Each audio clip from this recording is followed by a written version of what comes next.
Hello दोस्तों, कैसे हैं आप लोग। आपका पीएसएस विजन एकेडमी में बहुत बहुत स्वागत है।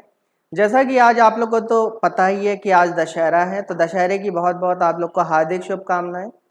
उसके अलावा कल से हम लोगों का 27 अक्टूबर से एमपी कांस्टेबल का एक बैच चलने वाला है, ऑनलाइन बैच शुरू होने वाला है। तो आप उसे अपने दोस्तों को, अपने भाई बहनों को, या जो भी लोग तैयारी कर रहे हैं आपके आसपास, उन लोग को बता सकते हैं और उस ऑनलाइन बैच में आके एडमिशन ले सकते हैं। ठीक है। और जब हम लोग की ऑफलाइन क्लासेस शुरू होंगी तो वो जो ऑनलाइन क्लास में आप एडमिशन लिए रहेंगे उसकी जो भी फीस होगी आगे चल के वो क्या हो जाएगी, लेस हो जाएगी। ठीक है, जैसा कि एमपीएसआई के बैच के लिए भी बताया गया था आपको, तो इस बात का ख्याल रखिएगा। उसके अलावा उम्मीद है कि आप लोग पढ़ाई कर रहे होंगे, चीज़ें आप लोग को समझ में आ रही होंगी। ज्योमेट्री का लेक्चर, ज्योमेट्री का जो भी टॉपिक है वो 1-2 दिन में कंप्लीट हो जाएगा पूरा टॉपिक। ठीक है, तो उसके बाद आपकी ज्योमेट्री पूरी कंप्लीट हो जाएगी और फिर आप ज्योमेट्री में जितने भी मैंने वीडियो डाले, अगर आप वही सारे वीडियो अच्छे से देख लेते हैं, उनके नोट्स बना लेते हैं, तो विश्वास मानिए एग्जाम में आप एक एक क्वेश्चन ज्योमेट्री का करके आप आ जाएंगे, क्योंकि मैंने लगभग सारे कॉन्सेप्ट कंप्लीट कराने की कोशिश की है। ठीक है, तो आगे चल के फिर हम लोग और भी नए नए कॉन्सेप्ट सीखेंगे, नए नए चैप्टर पढ़ेंगे। ठीक है, तो धीरे धीरे आप देखेंगे कि आपका सिलेबस भी कंप्लीट हो जाएगा और तब तक उम्मीद यही है कि वैकेंसीज भी आ जाएंगी एमपीएसआई की। जैसे एमपी कांस्टेबल की वैकेंसीज आ चुकी हैं उसी तरीके से एमपीएसआई की वैकेंसीज आ जाएंगी। ठीक है, परेशान होने की जरूरत नहीं है, पढ़ाई करते रहिए। चलिए, तो आज की क्लास शुरू करते हैं। आज की क्लास जो मैं शुरू करने जा रहा हूँ वो पहले क्वेश्चन से शुरू करने जा रहा हूँ, क्योंकि कल मैंने जो कॉन्सेप्ट बताया था उसमें कुछ एक आध दो क्वेश्चन रह गए थे। तो पहले मैं उन कॉन्सेप्ट के ऊपर क्वेश्चन कराऊंगा, फिर आपको कुछ नए नए कॉन्सेप्ट भी आपको बताऊंगा। तो चलिए, आज की क्लास का पहला क्वेश्चन, एक सर्कल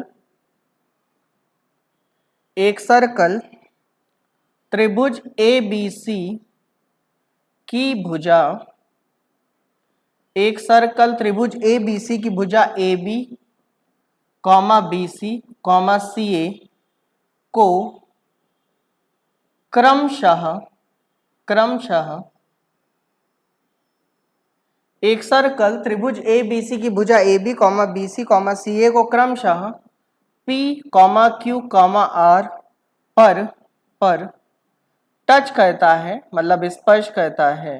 ठीक है, एक सर्कल त्रिभुज ए बी सी की भुजा A B B C C A को क्रमशः पी क्यू आर पर टच करता है या स्पर्श करता है यदि AP is equal to 8, AP is equal to 8, BP is equal to 6, BP is equal to 6, BP is equal to 6। ठीक है, तो अन्य दो भुजाएं क्या होंगी, अन्य दो भुजाएं क्या होंगी, अन्य दो भुजाएं क्या होंगी। ठीक है, अन्य दो भुजाएं क्या होंगी यदि small r is equal to 4 है तो। अब small r is equal to 4 है तो का मतलब आप समझ गए होंगे, स्मॉल r का मतलब यहाँ पे इन रेडियस की बात की जा रही है, क्योंकि कैपिटल R जो होता है बेटा वो सरकम रेडियस होता है और जो स्मॉल r होता है वो क्या होता है, इन रेडियस होता है। ठीक है, तो जैसा कि मैंने आपको बहुत सारे कॉन्सेप्ट बताए हैं, अगर आप कोशिश करेंगे तो ये क्वेश्चन आराम से हो भी जाएगा और इसमें बहुत पुराना कॉन्सेप्ट भी यूज होने वाला है। अभी मैंने उस समय बताया भी था, आज फिर मैं रिवाइज कर दूंगा और आपको याद भी आ जाए, कोई इतनी बड़ी बात नहीं है। ठीक है, क्वेश्चन पहले एक बार पढ़ लेते हैं। क्वेश्चन में कह रहा है एक सर्कल त्रिभुज ए बी सी की भुजा A B B C C A को क्रमशः P comma Q comma R पर टच करता है यदि ए पी बराबर 8, बी पी बराबर 6, अन्य दो भुजाएं क्या होंगी यदि आर बराबर 4 है तो, स्मॉल आर। ठीक है, जैसे मान लो बेटा ये हमारा एक ट्रायंगल है। ठीक है, ये हमारा एक त्रिभुज है, इस त्रिभुज का नाम क्या है, ए बी सी। ठीक है, इस त्रिभुज का नाम ए बी सी है और ये त्रिभुज जो है, ये त्रिभुज, इसके अंदर हमने एक सर्कल बना दिया, इसके अंदर हमने क्या बना दिया, एक सर्कल बना दिया। और ये जो सर्कल है ये त्रिभुज की हर एक भुजा को टच कर रहा है, मतलब AB को भी टच कर रहा है, BC को भी टच कर रहा है और CO को भी टच कर रहा है। तो AB को ये कहाँ पे टच कर रहा है, P पर टच कर रहा है, BC को कहाँ टच कर रहा है, Q पर टच कर रहा है और CA को कहाँ टच कर रहा है, R पर टच कर रहा है। ठीक है, क्वेश्चन में कह रहा है AP की वैल्यू 8 है, AP की वैल्यू 8 है, इसका मतलब यहां से लेकर यहां तक AP ये क्या है बेटा, 8 है। कह रहा बीपी की वैल्यू 6 है, इसका मतलब यहां से लेकर यहां तक ये इसकी लंबाई कितनी है बेटा, 6 है। ठीक है, तो आपसे कह रहा है अन्य दो भुजाओं की लंबाई क्या होगी, अन्य दो भुजाएं मतलब बीसी और सीए मुझे निकालना होगा। ठीक है, आइए देखते हैं इस क्वेश्चन को। आप बेटा ये बताओ, अगर मैं कहूं ए एक पॉइंट है जो कि सर्कल के बाहर है और ए से मैं एक लाइन एपी खींच रहा हूं और एक लाइन एआर खींच रहा हूं, तो बताओ एपी और एआर टेंजेंट का काम करेगा कि नहीं करेगा? बिल्कुल करेगा। अगर टेंजेंट का काम करेगा बताओ बेटा ये 8 होगा तो गारंटी ये भी 8 होगा कि नहीं होगा? मैंने कहा था वृत्त के बाहर किसी भी बिंदु से खींची गई स्पर्श रेखाओं की लंबाइयां आपस में क्या होती हैं? बराबर होती हैं। ये मैंने आपको बताया था, ठीक है। इसी तरीके से अगर यहाँ पे ये बिंदु बी है तो बी से भी बीपी और बीक्यू टेंजेंट खींचे हो तो जो बीपी 6 है तो बीक्यू भी क्या होगा बेटा? 6 होगा। होगा कि नहीं होगा? क्लियर है, ठीक है। अच्छा, इसी तरीके से अगर मान लीजिए मैं आरसी को एक्स मान लेता हूं, आरसी एक्स होगा तो क्यूसी भी कितना होगा बेटा? एक्स होगा। होगा कि नहीं होगा? क्या ये बातें बच्चों को समझ में आ रही हैं? ठीक है। अच्छा बेटा, मैंने आपको एक बात बताया था, पहले बताया था और मैंने कहा था इसको एज अ कॉन्सेप्ट याद भी कर लीजिएगा क्योंकि आने वाले क्वेश्चन में बहुत ज्यादा ये यूज में आने वाला है, ठीक है। मैंने आपको बताया था कि किसी त्रिभुज की भुजाएं अगर 13, 14, 15 सेंटीमीटर होती हैं, किसी त्रिभुज की भुजा अगर 13, 14, 15 सेंटीमीटर होती है तो उसका एरिया 84 होता है। बताया था, आप मना नहीं कर सकते हैं, ठीक है, रटाया भी था। किसी त्रिभुज की भुजा 13, 14, 15 सेंटीमीटर तो उसका एरिया 84 होता, उसकी इन रेडियस क्या होती? 4 होती। ये सारी बातें हमारे आपके बीच में बहुत दिन पहले हुई थी, बहुत दिन पहले मतलब 25-26 दिन पहले हुई होंगी, ठीक है। किसी त्रिभुज की भुजा अगर 13, 14, 15 सेंटीमीटर है तो उसका एरिया 84 होता, इन रेडियस क्या होती? 4 होती। तो आप बताओ इन रेडियस 4 है कि नहीं है? अगर बेटा इन रेडियस 4 तो मैं गारंटी के साथ कह सकता हूं कि उस त्रिभुज का एरिया क्या होगा? 84 होगा, ठीक है। अगर 84 होगी इसका मतलब इसमें एक साइड 13 होगी, एक 14 होगी, एक 15 होगी, तो बताओ देखो 8, 6, 14, ये तो 14 ही है, ठीक है, ये तो 14 ही है, ये 6 है तो 6 में कितना जोड़े कि 13 हो जाए? 6 में 7 जोड़े तो 13 हो जाए, तो देख लो 7, 6, 13 हो गई, ठीक है। और यहाँ पे भी अगर ये 7 दे भी क्या 8, 7 क्या होगी? 15। ये देख लो वही चीज आ गई कि नहीं आ गई? जो कंडीशन मैंने बताई थी वो सेटिस्फाई करेगी कि नहीं करेगी? ठीक है। तो आपने देखा कि ये वाली भुजा 14 है, ये वाली भुजा 7, 6, 13 और ये वाली भुजा 8, 7, 15 है। क्लियर है सबको? बात समझ में आ रही है, ठीक है। तो आप देखिए त्रिभुज की भुजा क्या क्या हो गई? 13, 14 और ये क्या हो गई? 15 हो गई। तो गारंटी इसका एरिया क्या होगा? 84 होगा और इन रेडियस क्या होगा बेटा? वो स्मॉल आर क्या होगा?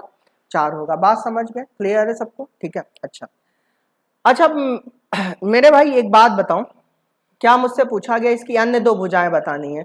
अगर अन्य दो भुजाएं बतानी तो अन्य दो भुजाएं निकल के तो आ गई भाई, ठीक है। ए बी सी आ गई, कितनी? बी सी आ गई 13 ना, और सी ए आ गई 15। कुछ कहना ही नहीं पड़ा, ठीक है। सी ए आ गई कितनी? 8, 7, 15। क्लियर है सबको? ठीक है। तो आपने देखा इस तरह से एक क्वेश्चन हमारा क्या हो गया? खत्म हो गया। क्लियर है? ठीक है। बात समझ गए सब लोग, है ना? चलिए अगला क्वेश्चन देखते हैं। अगला क्वेश्चन देखते हैं। अगला क्वेश्चन भी कल ही के कॉन्सेप्ट के ऊपर है, जो कि आपको अगर कल का कॉन्सेप्ट पता है, मैंने आपको बताया था कि अगर त्रिभुज सर्कल के बाहर एक बिंदु पी है, पी से एक टेंजेंट, मतलब कि टेंजेंट की जो लंबाई वाला फॉर्मूला बताया था, पी ए बराबर पी बी बराबर A R upon under R square minus A square, ये फॉर्मूला बताया था ना, ठीक है। बस वही चीज है, ठीक है। आइए देखते हैं आज की क्लास का क्वेश्चन नंबर 2। एक सर्कल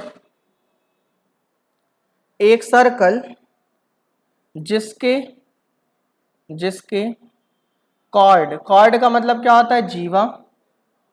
जिसके कॉर्ड की लंबाई या जीवा की लंबाई ए बी बराबर 12 सेंटीमीटर है। जिसके कॉर्ड की लंबाई बोले तो जीवा की लंबाई ए बी बराबर कितना है बेटा? 12 सेंटीमीटर है, ठीक है। एक सर्कल जिसके जीवा की लंबाई या कॉर्ड की लंबाई ए बी बराबर 12 सेंटीमीटर है, small R is equal to 10 centimetre है, मतलब इन रेडियस उसकी 10 सेंटीमीटर है। किसी बाह्य बिंदु P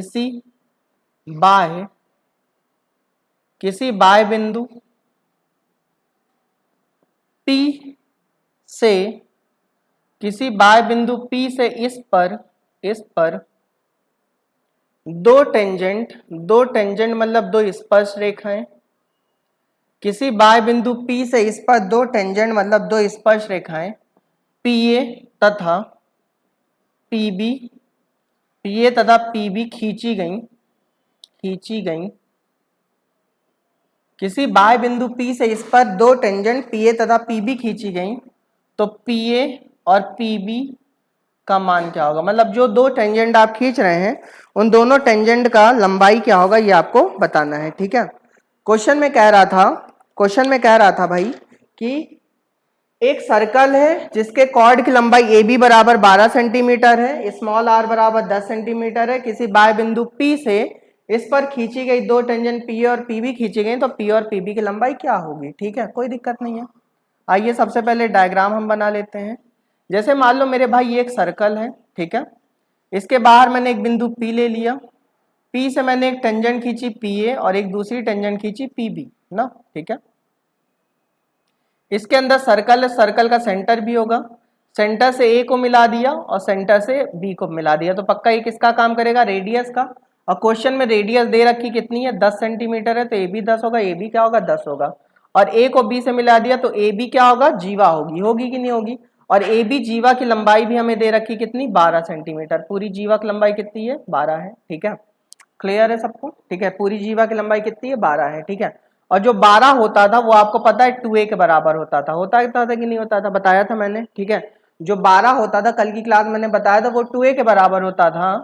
तो आपसे कह रहा है PA और PB की लंबाई क्या होगी? PA और PB की लंबाई क्या होगी? ठीक है, आइए देखते हैं। P को O से भी मिला लेते हैं, P को O से भी मिला लेते हैं, ठीक है। चलिए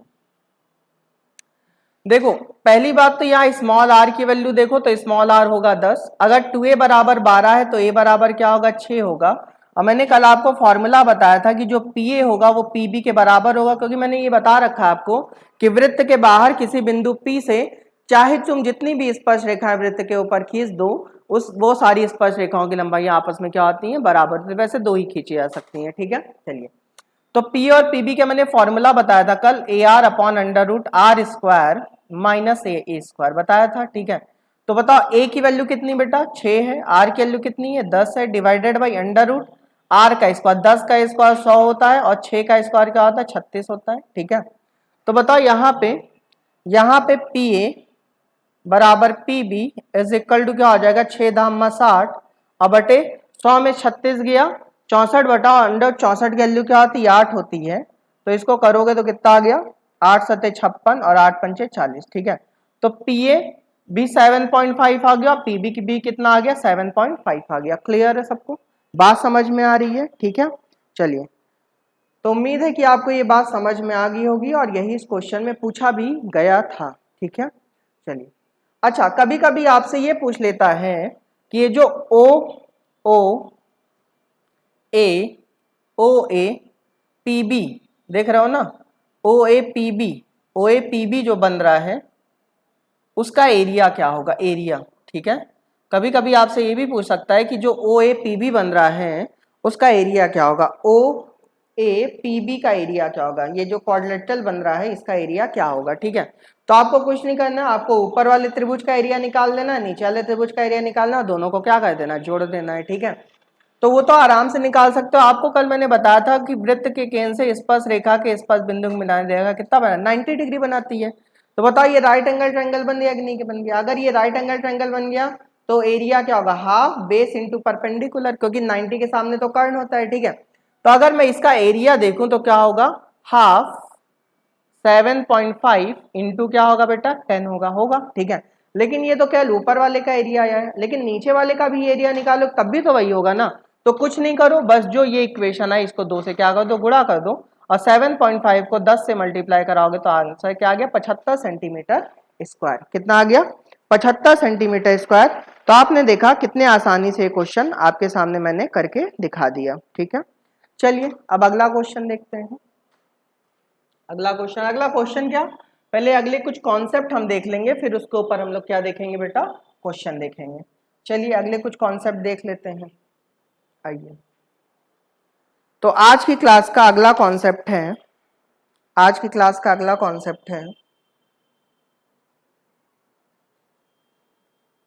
देखिए, जैसे मान लो बेटा ये सर्कल है, ये हमारा क्या है? सर्कल है, ठीक है। इसके अंदर हमने एक जीवा खींच दी AB और एक दूसरी जीवा खींच दी CD, ठीक है। एक सर्कल है, इसके अंदर मैंने 2 कॉर्ड खींची और ये दोनों कॉर्ड एक दूसरे को क्या कर रही है बेटा? प्रतिच्छेदित कर रही हैं। क्या कर रही हैं? इंटरसेक्ट कर रही हैं या फिर प्रतिच्छेदित कर रही हैं।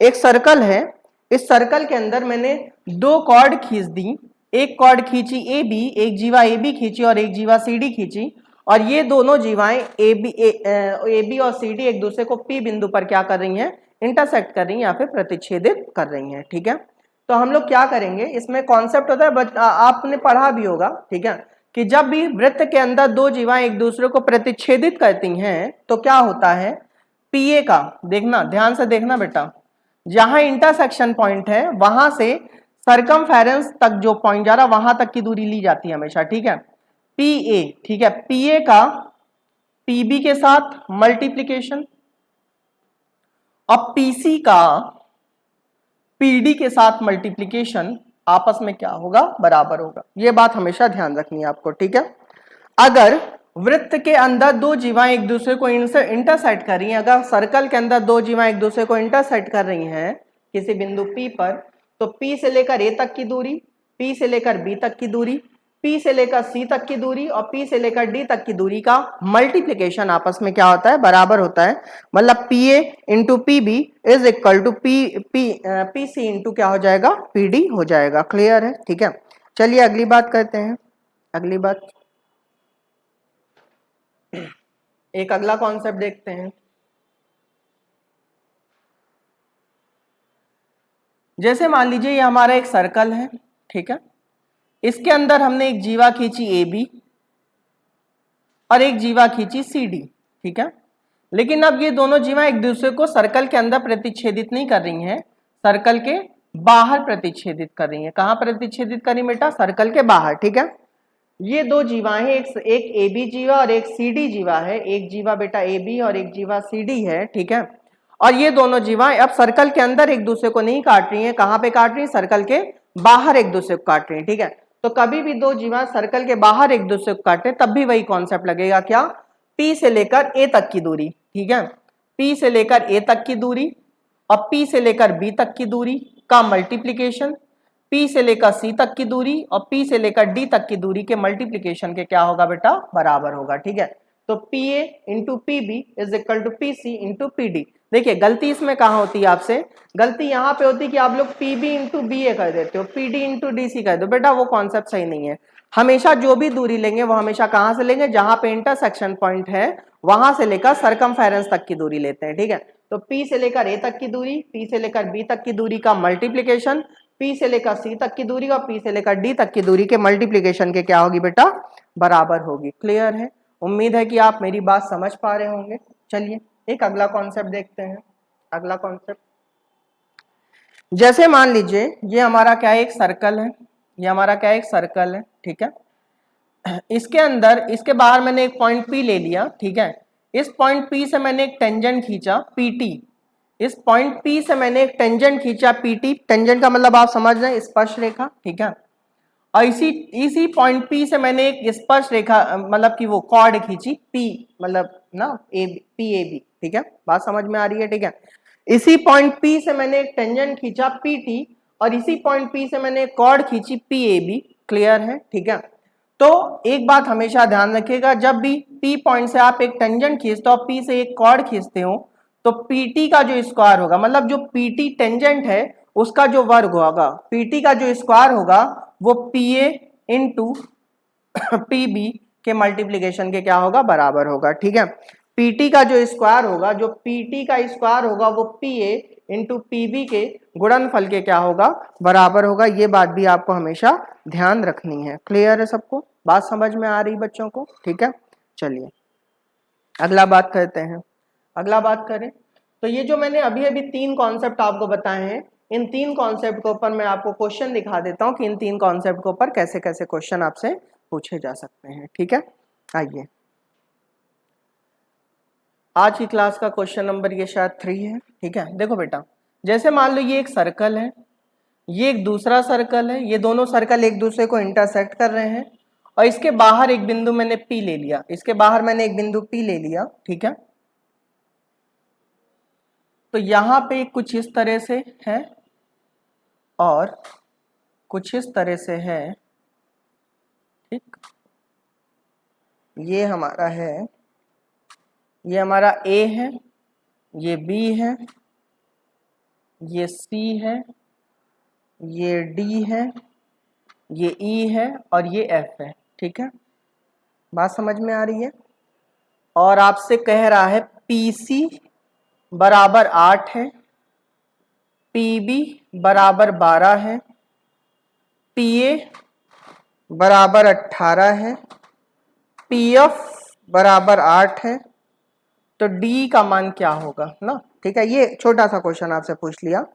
ठीक है, नॉर्मली आपके MPSI में जब क्वेश्चन आएगा बेटा तो केवल आपको एक ही सर्कल दिया रहेगा, लेकिन मैं थोड़ा सा और उसको बेहतर बना दिया हूं, मैंने 2 सर्कल बना दिए हैं। ठीक है, क्योंकि बेटा अगर 2 सर्कल का आपको कॉन्सेप्ट समझ में आ गया तो एक सर्कल का तो मैं गारंटी ले रहा हूं आप कर लोगे। बात समझ में आ रही है। ठीक है, तो यहाँ पे एक सर्कल ये है और ये दूसरा सर्कल है, दोनों सर्कल एक दूसरे को इंटरसेक्ट कर रहे हैं।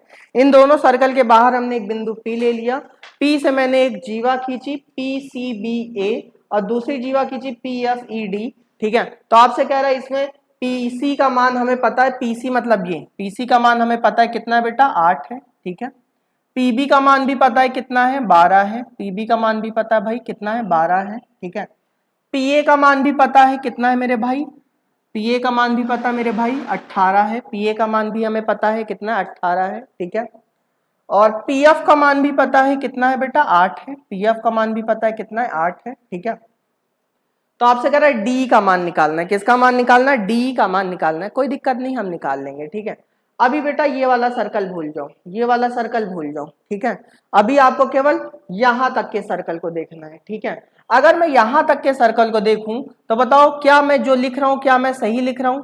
PB का P का B से, PB का PC से जो मल्टीप्लीकेशन होगा PF का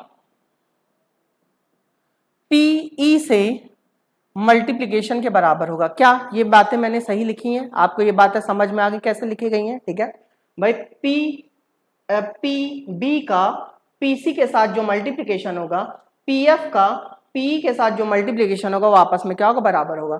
और आप मेरे भाई ये बताओ कि PB का मान दिया गया कितना 12, PC का मान दिया गया 8, PF का मान दिया गया 8, सॉरी सही है ना, हाँ PF का मान दिया गया 8 और P का मान हमें निकाल सकते हैं, 8 से 8 कटा तो P का मान कितना आ गया 12 आ गया। कितना आ गया 12। ठीक है, तो आपने देखा कुछ मैंने गड़बड़ लिख दिया है क्या शायद, PC 8 है, PB 12 है, PA 18 है, PF जानते हैं यहां मैंने ये PC का मान बेटा, PC का मान मैंने गलती से 8 लिख दिया, ये 9 है। ठीक है, इसको बस चेंज कर लो और उसके अलावा सब सही है। PC का मान जो 8 है ये 9 कर लीजिए आप लोग, आप भी कर लीजिए। ठीक है, ये 8 नहीं है, ये क्या है 9 है मेरे भाई। ठीक है, उसके अलावा सब मामला सही है। ठीक है, तो चलिए P का मान यहाँ से निकाल लेते हैं। तो 4 दूना 8 और 4 तिया 12। ठीक है, तो P कितना आ जाएगा 9 त्रिक 27/2, 27/2 का मतलब होता है 13.5, 13.5। ठीक है, तो आपने देखा P का मान भी हमारे पास कितना आ गया 13.5 आ गया। आ गया कि नहीं आ गया? क्लियर है सबको? ठीक है, अब जानते हैं मैं क्या करूंगा, अब ये वाला सर्कल ले लूंगा। कौन सा? ये वाला। ठीक है, कैसे लूंगा जरा देखिएगा। PB का यहां लिख दूं। ठीक है, PB का PA के साथ मल्टीप्लीकेशन, मतलब एक बार P से यहां तक का सर्कल ले लो, एक बार P से ये वाला सर्कल, अब ये वाला सर्कल हटा दो, इसका आप कोई काम नहीं रह गया। P से ये वाला सर्कल ले लो, एक बार P से ये वाला सर्कल ले लो और एक बार P से ये वाला सर्कल ले लो। ठीक है, तो PB का PA के साथ मल्टीप्लिकेशन और PE का PF के साथ मल्टीप्लिकेशन आपस में क्या होगा, सॉरी PD है वो। ठीक है, PE का PD के साथ मल्टीप्लिकेशन आपस में क्या होगा, बराबर होगा। ठीक है, तो बताओ बेटा PB कितना है यहाँ पे, PB मेरे भाई कितना है, PB है 12, PA कितना है, PA है 18 और P कितना है, P है 13.5 मतलब 27/2 और PD मैं यहाँ से निकाल सकता हूँ। ठीक है, तो 9 त्रिक 27 और 9 दूना 18, 3 चौक 12 और 4 दूना 8, 8 दूना 16, तो PB कितना आ गया 16 आ गया। कितना आ गया 16। ठीक है, तो आप देख रहे हैं, सॉरी PD कितना आ गया 16 आ गया।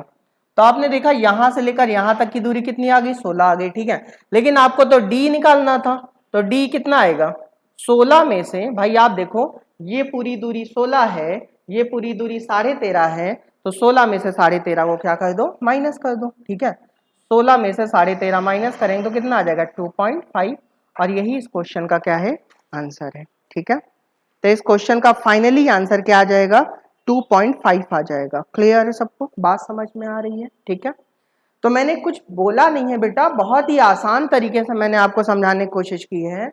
बस आपको एक काम करना है, जो भी डायग्राम तो दिया ही रहेगा आपको, ठीक है, डायग्राम दिया रहेगा, जो भी चीजें दी गई है पहले उसको डायग्राम में ले जाके मार्क कर दो। ठीक है, फिर एक बार P से लेकर ये वाला सर्कल ले लो, बोले तो PB into PC is equal to PF into P। ठीक है, तो वहां से P का मान आ गया, और फिर P से ये वाला सर्कल ले लो तो क्या होगा PA इंटू PB बराबर PD इंटू P, तो PD आ जाएगा, और PD आ जाएगा तो PD में से PF को P को माइनस कर दीजिए तो कौन आ जाएगा D आ जाएगा। क्या अब बच्चे मेरी बात समझ पा रहे हैं? क्लियर है? ठीक है, ये समझ लो मैंने ये इस तरह का ये सबसे अच्छा क्वेश्चन मैंने करा दिया है। अगर आपको ये क्वेश्चन समझ में आ गया है तो एग्जाम में मैं गारंटी ले रहा हूं आपसे जब भी क्वेश्चन आएगा तो एक सर्कल के ऊपर आएगा, उसमें दो सर्कल नहीं रहेंगे। ठीक है, चलिए हटा दो। चलिए अब आगे की बात करते हैं, आगे की बात करते हैं इसी के बाद हम लोग। ठीक है, इसी के बाद हम लोग थोड़ी सी और आगे की बात बेटा करने जा रहे हैं। ठीक है, कर लें। आइए अगला है क्वेश्चन, क्वेश्चन नंबर 4। ये बेटा हमारा एक सर्कल है, इसके बाद हमने एक बिंदु P ले लिया, P से मैंने एक टेंजेंट खींच दी PT, है ना, और P से मैंने एक कॉर्ड खींच दी PAB ना मेरे भाई। ठीक है, तो आपसे कह रहा है PA is equal to 9, PT is equal to 12, तो AB का मान क्या होगा? PA is equal to 9, PT is equal to 12, तो AB का मान क्या होगा? कौन बच्चा नहीं कर लेगा इस क्वेश्चन को? बेटा मुझे तो लग रहा है हर एक बच्चा कर लेगा इस क्वेश्चन को। मैंने अभी यही बताया था कि जब भी P से एक टेंजेंट खींचो और P से एक जीवा खींचो, तो मैंने अभी ही बताया था कि जो PT का स्क्वायर होगा वो PA इंटू PB के मल्टीप्लीकेशन के बराबर होगा।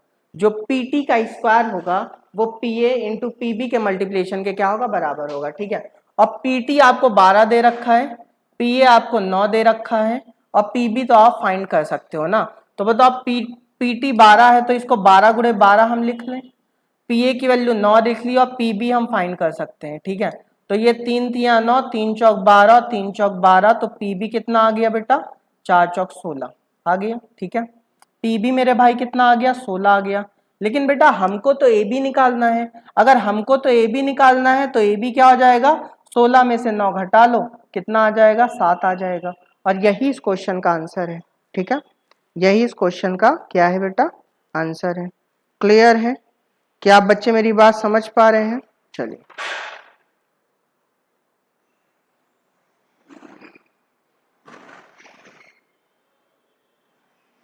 उम्मीद है कि आपको ये सारी बातें समझ में आ रही होंगी। ठीक है,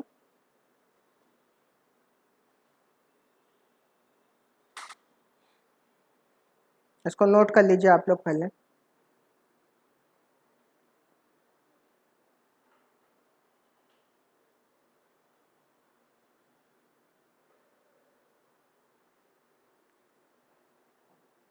चलिए एक अगला क्वेश्चन देखते हैं, एक अगला क्वेश्चन देखते हैं। देखें, आइए आज की क्लास का एक अगला क्वेश्चन।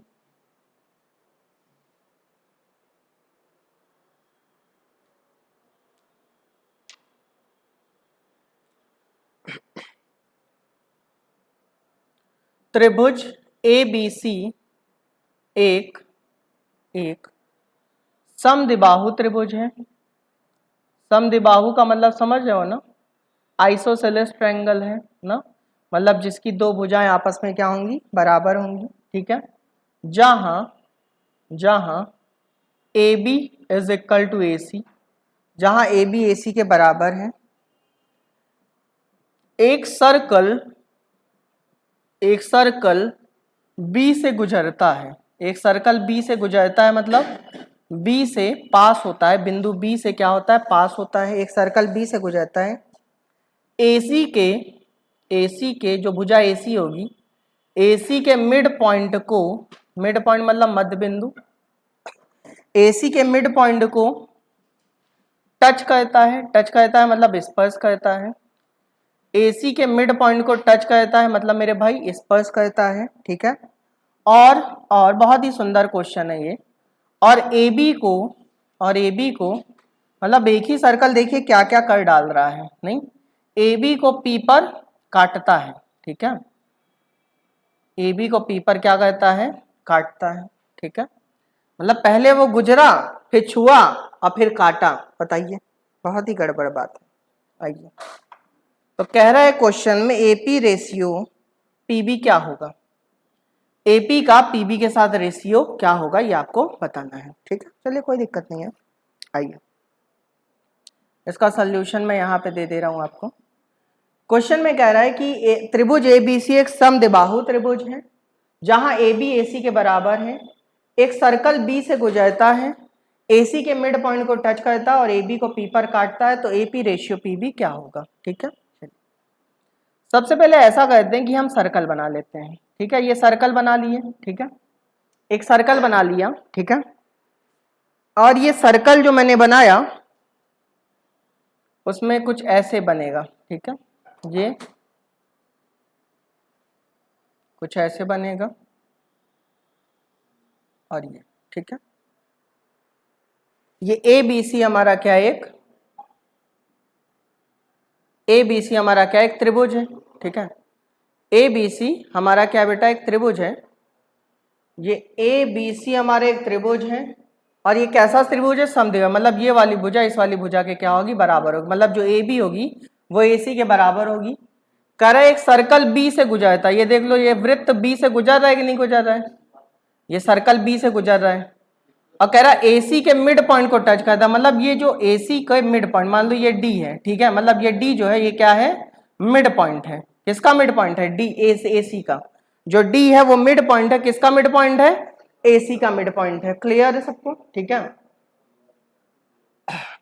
एसी के मिड पॉइंट को देख लो टच कर रहा है, और ए बी को ये देख लो, ए बी ये जो है इसको पी पर क्या कर रहा है, काट रहा है ना, ए बी ये जो है इसको पी पर काट रहा है। सारी कंडीशन एकदम सेटिस्फाई हो रही है, ठीक है। ये क्वेश्चन आप तब तक नहीं कर पाओगे जब तक आप सही ढंग से डायग्राम नहीं बनाओगे, ठीक है। और डायग्राम बनाना मैं सिखा रहा हूँ, ठीक है। मैंने एक सर्कल बनाया फिर उसके बाद ऐसे बना दिया था, ठीक है, त्रिभुज। तो आप देख लीजिए, ये जो सर्कल है बी से गुजर रहा है और एसी के मध्य बिंदु को टच कर रहा है डी पर, और ए बी को पी पर क्या कर रहा है बेटा, काट रहा है। काट रहा है कि नहीं काट रहा है, ठीक है। अच्छा मेरे भाई ये बताओ, अगर मैं ए को पकड़ूं, ये जो पॉइंट ए है, ए को पकड़ूं, तो एडी एक तरह से, जो एडी होगा वो एक तरह से, जो एडी होगा, या मान लो इसको टी मान लो ना, जो एटी होगा, एटी, जो एटी होगा वो एक तरह से टेंजेंट का काम करेगा कि नहीं करेगा, करेगा, ठीक है। अगर एटी टेंजेंट का काम करेगा तो ए पी बी जीवा का काम करेगा कि नहीं करेगा। तो बताओ, जो थ्योरम अभी मैंने लास्ट में पढ़ाई थी, कॉन्सेप्ट पढ़ाया था, वही थ्योरम यहाँ लग जाएगी। मतलब क्या होगा, यहाँ हो जाएगा एटी का जो स्क्वायर होगा, जो एटी का स्क्वायर होगा वो एपी इंटू ए बी के मल्टीप्लीकेशन के बराबर होगा। बोलो मेरे भाई, जो एटी का स्क्वायर होगा, बोले तो स्पर्श रेखा का जो वर्ग होगा वो एपी इंटू ए बी के मल्टीप्लीकेशन के क्या होगा, बराबर होगा, ठीक है। और मेरे भाई एटी को बताओ मैं क्या लिख सकता हूं, मेरे भैया एटी को मैं क्या लिख सकता हूं, एटी को एसी का आधा लिख सकता हूं, एटी को एसी का आधा लिख सकता हूं, क्योंकि एटी टी मिड पॉइंट है। अगर टी मिड पॉइंट हो तो किसका मिड पॉइंट है भाई, एसी का ही तो मिड पॉइंट है ना। तो एटी को मैं क्या लिख सकता हूं, एसी का आधा लिख सकता हूं, और is equal to AP into A B हो जाएगा मेरे भैया, ठीक है, हो जाएगा, ठीक है। अच्छा बताओ, एसी को मैं ए बी भी तो लिख सकता हूं ना, क्योंकि एसी और ए बी आपस में क्या है, बराबर है। तो एसी की जगह मैं क्या लिख लूंगा, ए बी लिख लूंगा। तो ए बी स्क्वायर बटे 4 is equal to A P into A B. बोलो मेरे भाई, ठीक है। ए बी से ए बी को उड़ा दूं, ठीक है। तो बताओ, A B upon A P, AP को नीचे लेते जाओ तो ए बी अपॉन एपी का रेशियो 4:1 आ गया भाई। A B upon A B का रेशियो क्या आ गया, 4:1 आ गया। आ गया कि नहीं आ गया, A B upon A B, AP का रेशियो। इसका मतलब ए बी अगर 4 है तो एपी क्या होगा, 1 होगा, होगा कि नहीं होगा, ठीक है। लेकिन मेरे भाई हमसे तो पूछ रहा है एपी का, हमसे तो पूछ रहा है एपी का पीबी के साथ रेशियो, ठीक है। तो एपी तो चलो एक है, तो एपी की जगह एक लिख लो, लेकिन पीबी कितना होगा, पीबी तो ये है ना, तो 4 में से 1 को घटा लो, 4 में से 1 गया, कितना बचा 3, और कहानी खत्म हो गई, ठीक है। तो फाइनली इस क्वेश्चन का जो आंसर आ जाएगा वो क्या आ जाएगा मेरे भाई, 1:3 आ जाएगा। क्या आ जाएगा, 1:3 आ जाएगा। क्लियर है सबको, बात समझ गए होंगे आप लोग, ठीक है। चलिए एक क्वेश्चन और करते हैं, फिर आज की क्लास फिर खत्म करते हैं, उसके बाद हटाता हूं इसको। बेटा कॉपी पेन लेके बैठा करो, और जो भी हम लोग के ऑनलाइन बैच शुरू हो रहे हैं उनको बेटा आप लोग भी थोड़ा सा प्रमोट किया करिए, क्योंकि आप ही लोग के सहयोग से आपके दोस्त हम लोग तक पहुंचेंगे, और फिर हम लोग उनको अच्छा अच्छा बात सिखाएंगे, जिससे कि उन लोग का भी सिलेक्शन होगा, आपका भी सिलेक्शन होगा। फिर जब सबका सिलेक्शन हो जाएगा, सबकी जॉब लग जाएगी, तो सब लोग भैया ग्रुप में अपना घूमने टहलने चले जाना, नहीं ठीक है भाई, जॉब लगे तभी पैसा आएगा, जब पैसा आएगा तभी तो घूम पाओगे ना, क्या ही करोगे। क्लियर है, ठीक है। तो इसका मतलब ये है कि आपको थोड़ा सा प्रमोट करना है बेटा, आप लोग को इतनी मेहनत से हम लोग पढ़ा रहे हैं, तो बेटा हम लोग ये तो उम्मीद आपसे कर ही सकते हैं कि आप थोड़ा सा हम लोग को प्रमोट कर दीजिए, कि नहीं लगा सकते हैं, बिल्कुल लगा सकते हैं, ठीक है। इतना तो भाई हम लोग का हक बनता ही है, ठीक है, और आप लोग करेंगे भी, हमें ये पूरी उम्मीद है, ठीक है। तो कोशिश करिए कि आपके आसपास के जो लोग हैं, जो आपके दोस्त हैं, उनसे हम लोग के बारे में बताइए कि हाँ भाई वहां पे पढ़ाया जा रहा है, वहां की टीम बहुत अच्छी है, ठीक है, तो वहां पे पढ़ें, ठीक है। तो आप आइए और यहाँ से अपना भरपूर ज्ञान लेके जाइए, और उस ज्ञान का घर पे जाके प्रयोग करिए, ठीक है। चलिए आज की क्लास फिर अगला क्वेश्चन शुरू करते हैं। आज की क्लास का क्वेश्चन नंबर 5, किसी सर्कल के अंदर, किसी सर्कल के अंदर ए बी सी डी दो जीवा, ए बी सी डी दो जीवा एक दूसरे को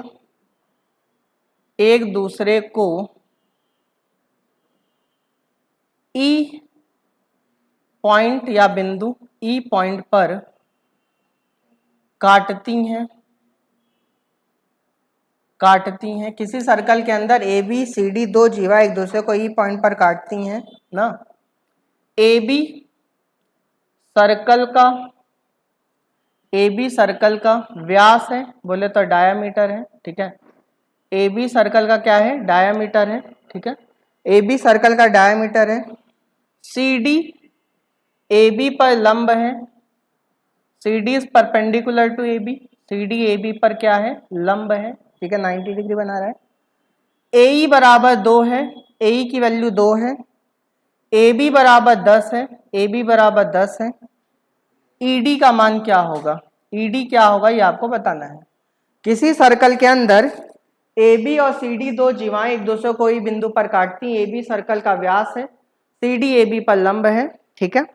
तो ए ई बराबर 2, ठीक है। चलिए कोई दिक्कत नहीं, आइए देखते हैं इस क्वेश्चन को। सबसे पहले तो एक सर्कल बना लो, और क्वेश्चन में कह रहे हैं कि जो ए बी है वो सर्कल का व्यास है। देखिए ए बी सर्कल का क्या बन गया, व्यास बन गया, ठीक है।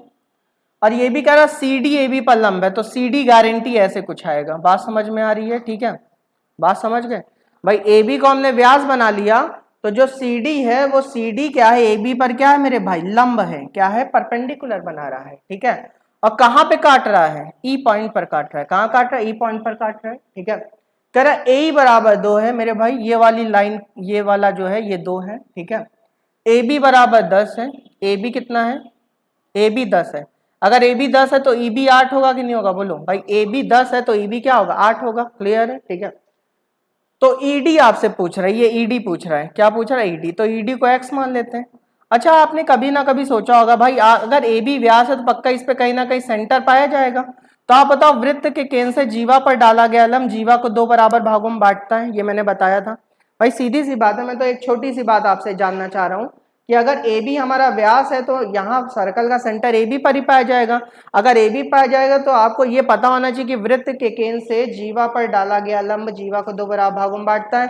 तो मेरे भाई अगर ये एक्स होगा तो ये भी तो एक्स होगा ना, बोलो, ठीक है। क्लियर है, ठीक है। क्वेश्चन खत्म हो गया।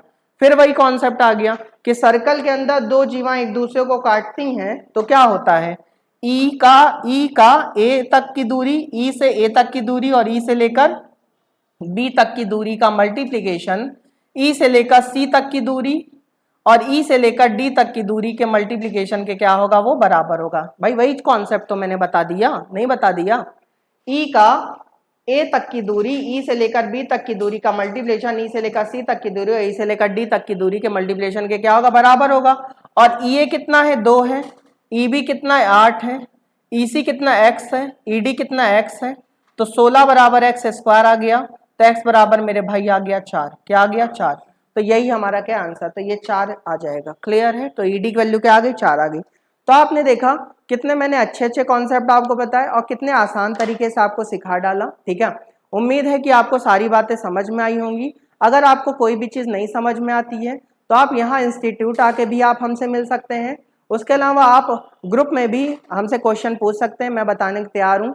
और तब भी नहीं समझ में आता तो एक बार फिर से वीडियो दोबारा देख लिया करिए, डाउनलोड करके देख लिया करिए, जिससे कि आपको चीज़ें समझ में आने लगेंगी। ठीक है, एक बार फिर से दशहरे की आप लोग को बहुत बहुत सारी शुभकामनाएं। अगला दशहरा ऐसा हो कि आपके साथ आपकी जॉब भी हो। क्लियर है? ठीक है, तो कोशिश करिए, पढ़ाई करते रहिए। उसके अलावा हमारा पूरा सहयोग आपके साथ है, आप भी हमारा पूरी तरीके से सपोर्ट करिए। जो भी बैचेस हम लोग बना रहे हैं उनकी जानकारी अपने दोस्तों तक पहुंचाइए, उनको प्रमोट करिए, क्योंकि जब आप हम लोग को प्रमोट करेंगे तभी हम लोग का ये मोटिवेशन बढ़ेगा, और जब हम लोग का मोटिवेशन बढ़ेगा तो हम लोग और बेहतर तरीके से आप लोग को चीज़ें दे पाएंगे। ठीक है, तो चलिए आज की क्लास में इतना ही करते हैं। तब तक आप लोग अपना ख्याल रखिए, खुश रहिए और थैंक यू सो मच।